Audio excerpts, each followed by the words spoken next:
Welcome to the Meera Gandhi show. Today we are talking about celebration. Spring is here, nature is celebrating, and we will talk about how important it is to celebrate life, to celebrate being alive, to celebrate our journey here on earth. It is all so spectacular. Are you ready? We're going to do our Om chanting. Let's all take a deep vibrational breath in and release. And now, here we are under the clear blue sky. Get ready for our Om chanting. Close your eyes, take a deep breath, and get ready to chant 3 Oms together with us.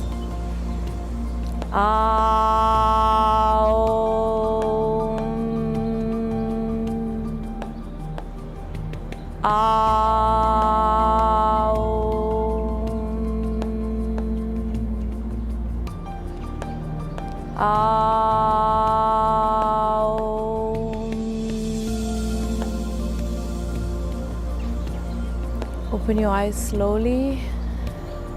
Take a deep inhale and release.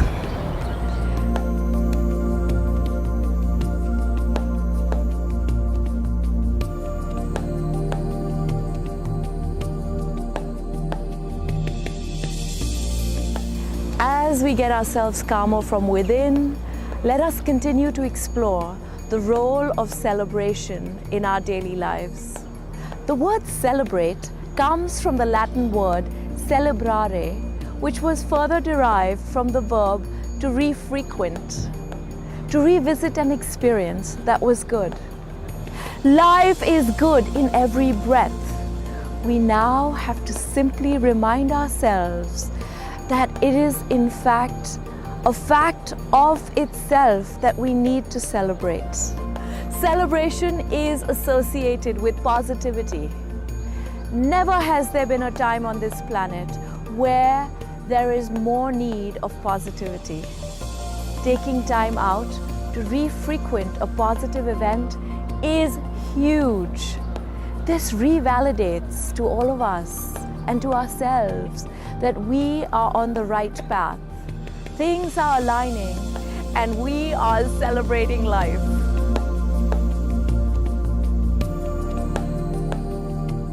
The way I see it, we are these days so busy with so many commitments, we forget sometimes that we are working with an end goal to have a better life and a happier life.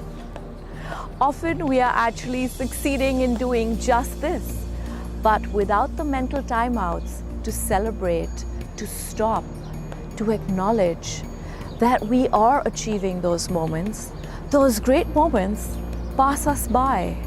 We can celebrate from within, or we can celebrate from without with people. It's all good. We just need to do it.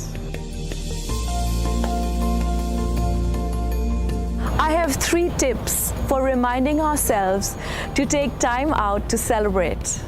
The first, be aware of life. Choose the things and choose the moments you want to celebrate. Then stop and try to do so. This will make the day lighter and brighter and happier for sure. Positive neurons will start firing, and before you know it, things that seemed hard will suddenly seem easy. The second tip, make sure others are celebrated. When we choose to celebrate others, we automatically begin to feel a sense of lightness, a sense of joy, and sometimes even euphoria. It is the interconnectedness of us all that we begin to experience. My third tip, and probably the most important tip, is that celebration is a state of mind. Choose to be positive. Being positive is one of the best ways to celebrate life. Positivity steeps down to every single cell and then begins to affect and work at a deep cellular level, dispelling negative thoughts and thus possibly avoiding negative actions. the impact is truly tremendous.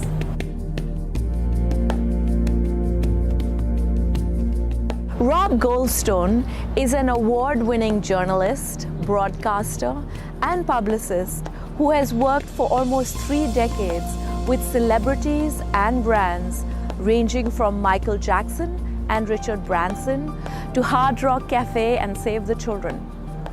He was born in the UK.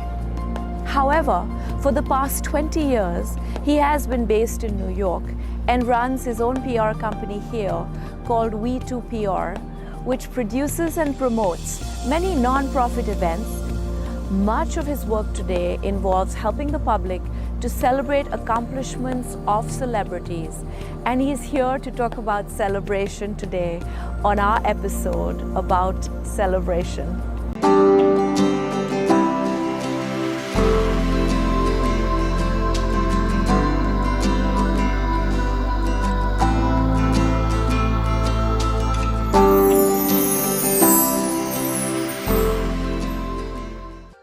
Rob, I'm so pleased you can be here today and come on to our show where we're discussing celebration.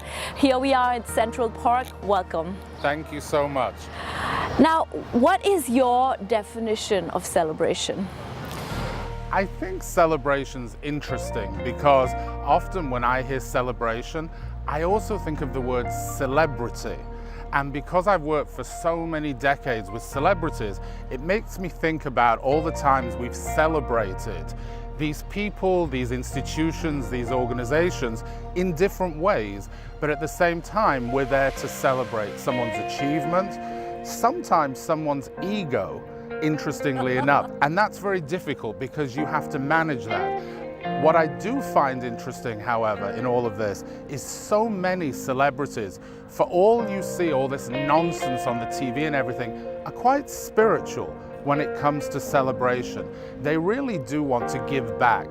They want to do right. Sometimes they don't know how, and sometimes they don't do it correctly, but their intentions often are in the right place, and they want to be celebrated, but also to celebrate the public in some way in giving back. And that's what's so great about people like you that have organizations that do that. Thank you. So as a leading PR firm with bold-faced accounts, you've worked with so many people. Which one do you think most identifies with the word celebration? Well, I did give a little bit of thought because I thought you might ask me something like this. And you know, I've worked with so many interesting people over the years. I worked with Michael Jackson, and his celebrity and the way he celebrated life was unmatched.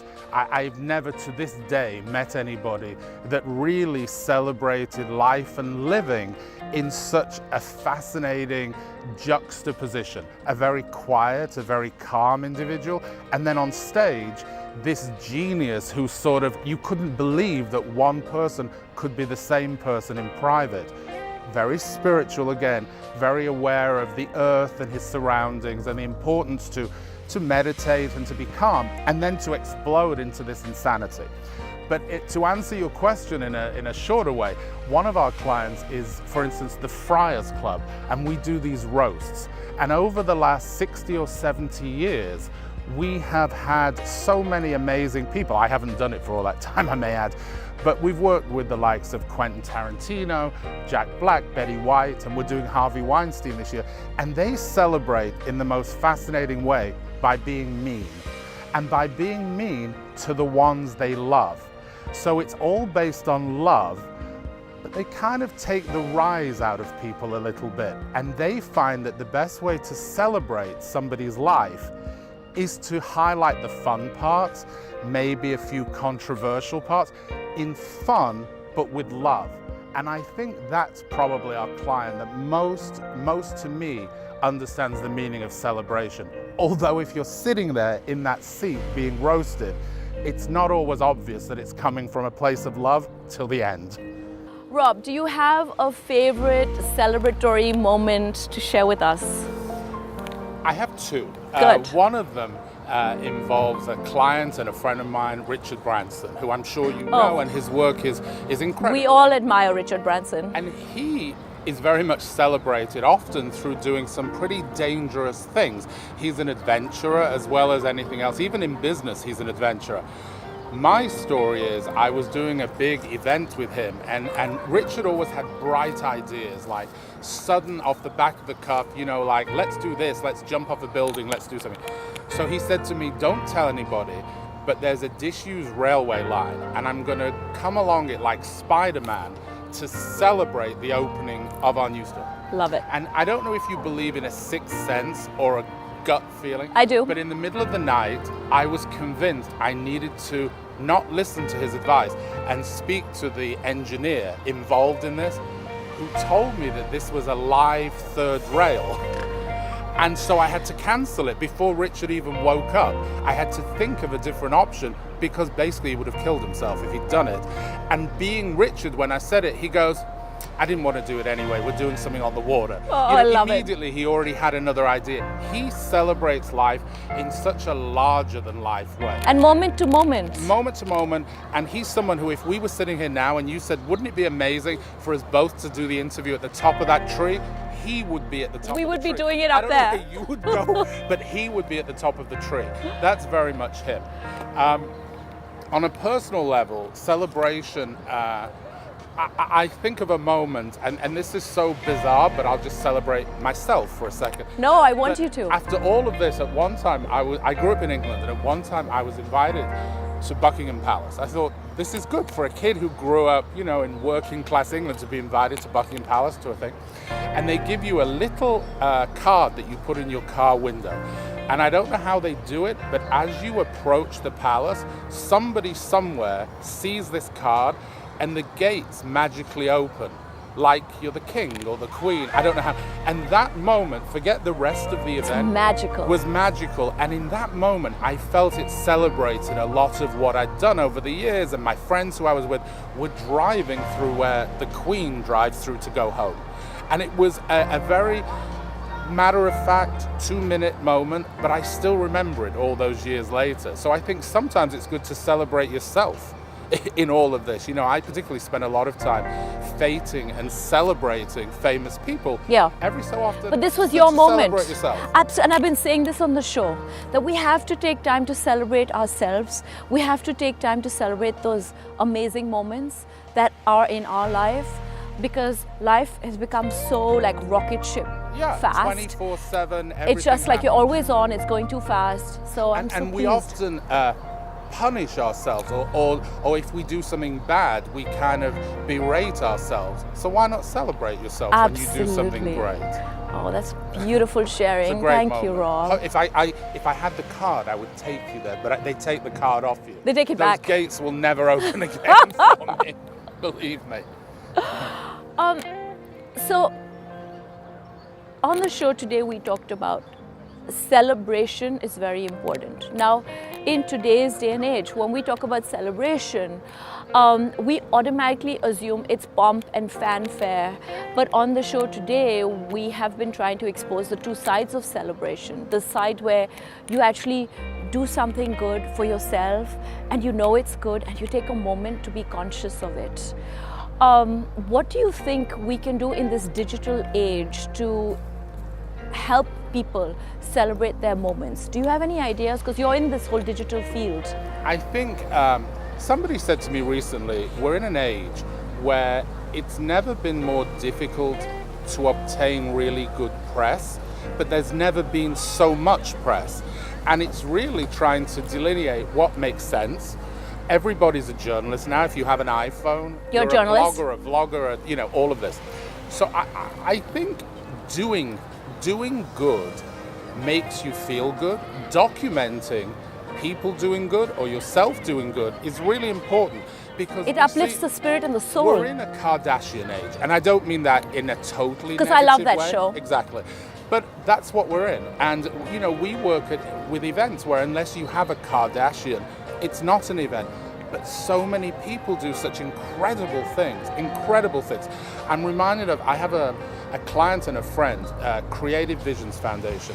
This lady founded it because her 23-year-old son was a war photographer and was murdered, was stoned to death whilst covering a war. she turned that experience and celebrated not just him, but people like him, and has created a foundation which helps people around the world do good. And she does it because, as she said, she believes he's a noisy spirit, somebody who in the back of your mind all the time is urging you to celebrate life, to celebrate them, and to do good. And I find people like that fascinating. And they're also giving us another viewfinder to celebration, that sometimes when a hard moment is past, that it's okay to celebrate, saying, listen, that was hard, it's over, it's done, I'm out of it, I've moved on. And that could be another reason to celebrate. And the experience has enabled me. I've met so many people involved with this who've said when their child died, especially, which is the most horrific thing, it enabled them to do things they never believed they could ever do. And they believe they can only do it because they're celebrating the life of a child who's passed. Whether that child was 10, 20, 30, 40, it was still a child when that person passed. And I feel that these people are incredible examples, as you just said, of where something bad happening doesn't mean your life is over. It means in some way you can maybe celebrate them and do good for other people 1,000 times over. Beautiful. So now we are sitting here in Central Park. Let's turn the topic back to celebration in nature. So as we know, spring is a time where we really think nature celebrates. Nature is blooming. What are your thoughts on that? I think it's great that we're somewhere like New York and it looks exactly how it does today. Because if you're in a city or a country that has seasons, spring is amazing. I used to live in Australia, it was always hot every day. Not every day, but most days were hot. So like, it doesn't matter. It's spring, it's summer, it's still hot. You live in Los Angeles, it's hot, it's hotter, it's hottest. But if you live somewhere like here, to me, this is nature saying, you survived the winter. Yes. And it was dark, and it was miserable, and it was grey, and now it's beautiful. And this really is, I suppose, the Earth's way of celebrating what it's all about. I mean, today, here in Central Park, it's gorgeous. Who would want anything else? It's divine. And you don't need a Kardashian to make it beautiful. Oh my God, but I do love them. Well, maybe So, we'll have lunch somewhere. What do you think we should do in our daily lives to ensure that we celebrate the human spirit? For me, I really feel that I've started meditating. I meditate twice a day. And when I meditate twice a day and I focus on my breath, I literally celebrate every breath, every bone in my body. So meditation is a way for me to celebrate life, and it really has profoundly changed my outlook on life. Do you have another tool like that where you think that our viewers can use that in their daily life to celebrate their spirit? I think what you talked about, meditation, works for you, works for many people, but I think for other people, their form of meditation can be, and I do it sometimes, just doing nothing for 20 minutes, 10 minutes, and really focusing on yourself and just being there. There's, you know, I like to visit Southeast Asia because I believe the philosophy, the religion, and the spirituality there encompasses everything I love. And there's a great phrase that's used there, which is that we don't know why things happen, but maybe we don't need to know. It rains, just take advantage of the rain. You don't need to say, oh my goodness, it's raining today. So it's raining. Some people pray for rain. You have rain. So I just think focus on yourself. On being. Focus on what's important. And, you know, just do something every day that makes you feel good. It doesn't matter what it is. If it's eating a cookie, eat one, don't eat them all, I've tried that. Eat one cookie if it makes you feel good. If you have to be silent, do that. And if you just want to look out of the window at the beautiful view, do that. But I think having some kind of structure almost is really good, because otherwise you don't remember. Time just runs away and you've done nothing. And I hate this philosophy of people that say, I work all the time. My answer to that is why? There's so much else to do. And I admire people who are saving lives, who are in the emergency services, but not everybody's that. And certainly in the world I work in, I'm not saving anyone's life, I'm making them look good on television. I can find myself, and so can so many other people, half an hour to carve out of your day do something for yourself, like you say with your meditation, makes a huge difference to life and to others around you who have to live with you. Exactly, because you're a better person. You're a better person, exactly. So I think what you talk about in this show is exactly that. More people should understand how important it is to look after yourself, inside and outside. Both ways. Both ways. Well, Rob, we celebrate you. We thank you for celebrating other lives and making this world a happier and more joyful place. Try. Thank you for being on this show. Thank you, and it's such a beautiful setting. You couldn't have chosen a better day for it. Namaste. Namaste. Thank you.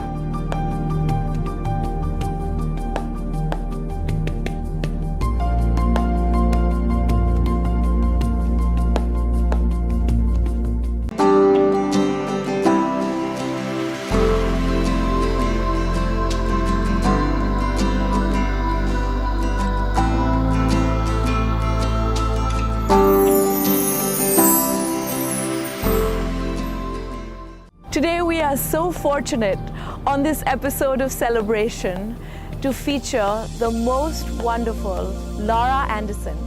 Lara Anderson is a young artist based in LA, and today she's sharing with us her song Happy Dynamite. Happy Dynamite is a reflection of Lara and the way she lives her life.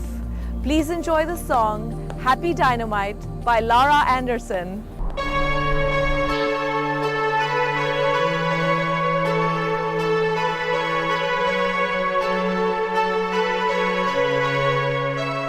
So I've been thinking, are we gonna change it?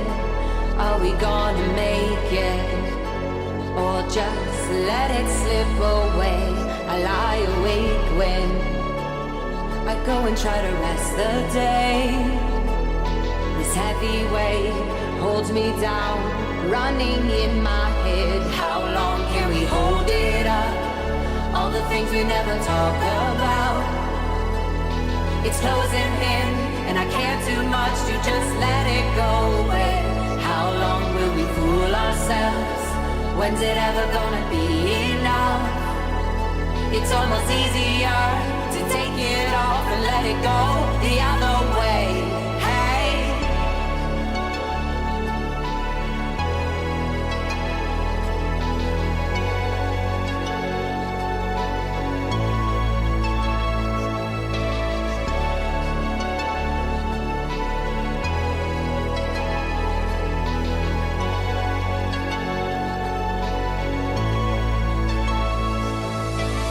you hold me up so high, you show me love so calm.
I would like to suggest 2 books that I think you will enjoy reading.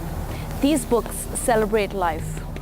The first is called Beyond Words by Swami Satchidananda, with drawings by Peter Max. Page 158, for example, talks about the apple and the apple tree that brings forth fruit after the bloom. He says, it would be reasonable for the tree to claim all the fruit it produces for itself. But have you ever seen an apple tree eating its own fruit? Never.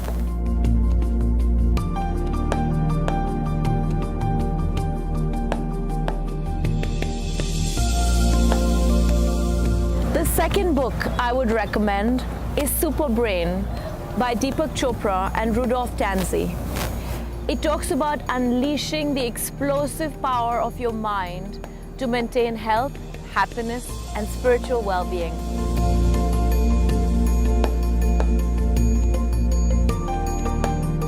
With this, we are at the end of our show on celebration. Until next week, I wish you abundant joy as you celebrate your life. Om Shanti and Namaste.